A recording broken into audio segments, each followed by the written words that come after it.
The knock came at exactly 11:47 p.m., the kind of hour when only bad news arrives. Adam froze in his small living room, the blue light of the muted TV flickering across his tired face. His 6-year-old daughter, Lily, slept curled on the couch beside him, her tiny chest rising and falling. He had just finished a double shift at the warehouse, his back aching, his mind numb. Nobody ever came this late. Nobody ever came at all. The knock came again, louder this time, urgent. Adam's heart pounded. He thought of the neighborhood, of the stories he'd heard, of how he had promised himself he would never put Lily in danger. But when he peered through the peephole, he saw a young woman standing in the rain, her hair plastered to her face, her eyes wide with terror. She looked no older than 22. She clutched a small backpack to her chest as if it were the only thing keeping her upright. Their eyes met through the glass, and she mouthed one word. Please. In that moment, Adam didn't know that by opening his door, he was stepping into a storm that would change both their lives forever. He only knew that he couldn't let a terrified stranger stand alone in the dark. He cracked the door open, keeping his body between her and the house. Are you okay? He whispered.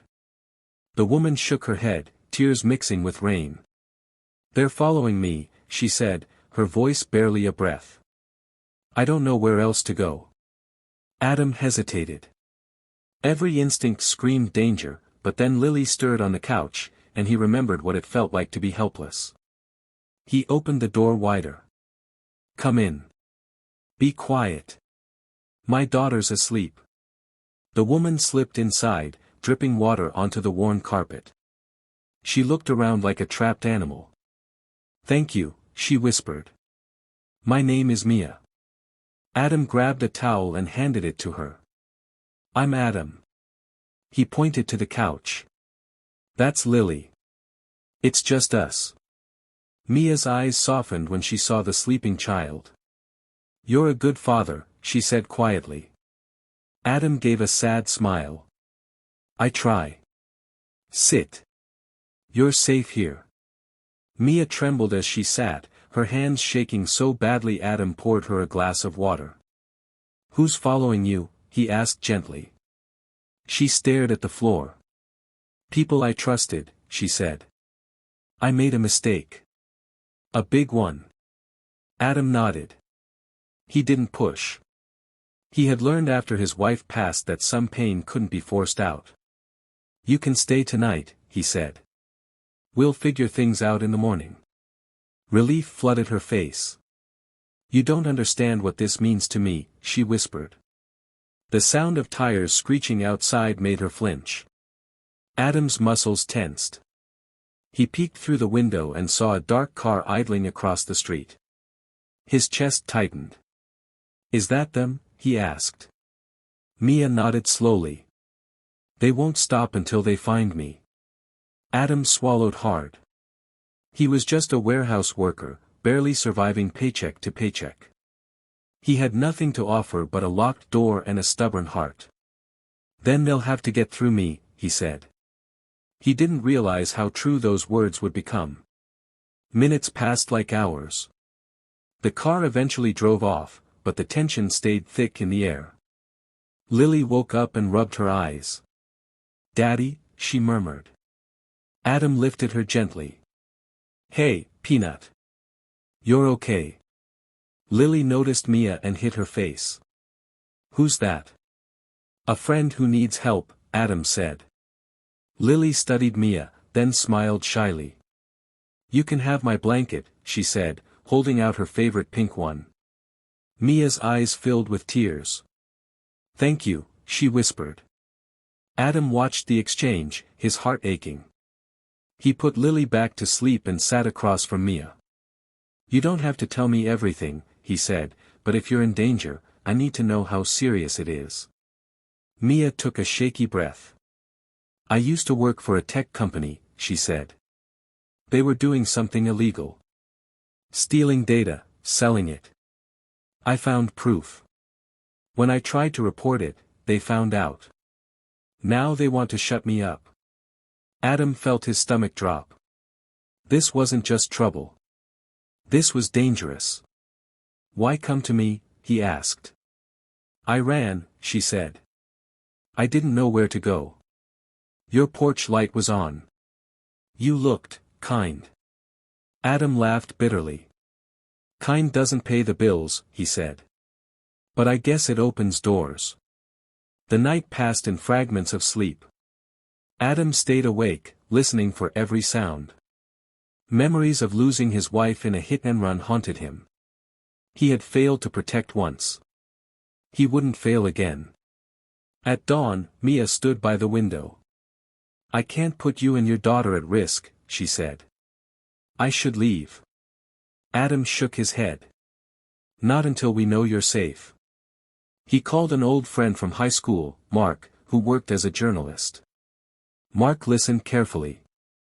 This is big, he said. If she has proof, we can expose them. Mia hesitated. They'll ruin you, she warned. Mark chuckled. They've tried before. Meet me at my office. Adam packed a small bag for Lily. We're all going, he said.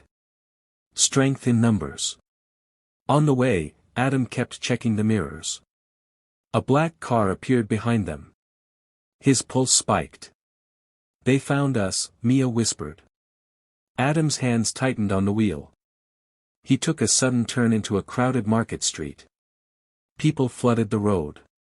The car slowed, unable to follow. Adam exhaled. Not today, he muttered. They reached Mark's office, a cramped space above a bakery. Mark greeted them with coffee and calm confidence. Mia handed over a USB drive. Everything's on here, she said. Mark plugged it in, his eyes widening. This is huge, he said. You did the right thing. Sirens wailed in the distance. Mia panicked. They're coming. Mark shook his head. Not for you.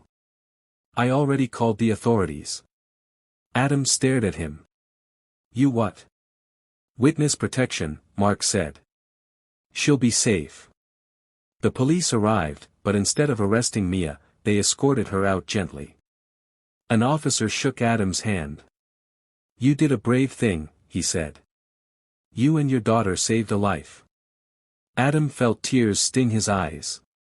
He hadn't felt brave. He had felt terrified. Mia turned to him before leaving. You didn't know who I was, she said, but you protected me anyway. I'll never forget that. Lily hugged her. Be safe, she said. Mia knelt. You too, little hero. Weeks later, the news exploded with headlines about the corrupt company.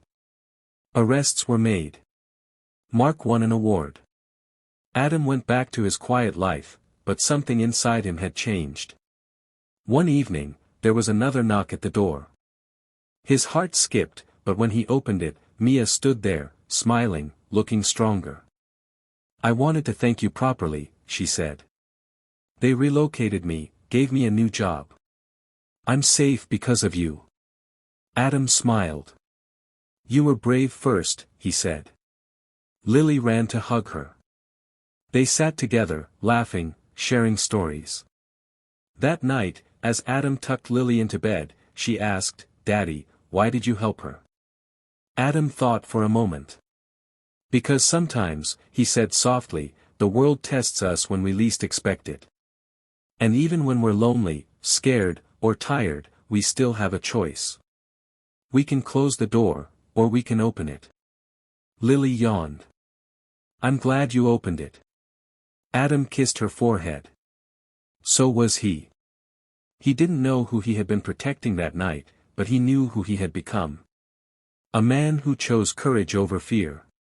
A father who taught his child that kindness can change lives. And in that small house, under the soft glow of a porch light, Adam realized he was no longer lonely at all.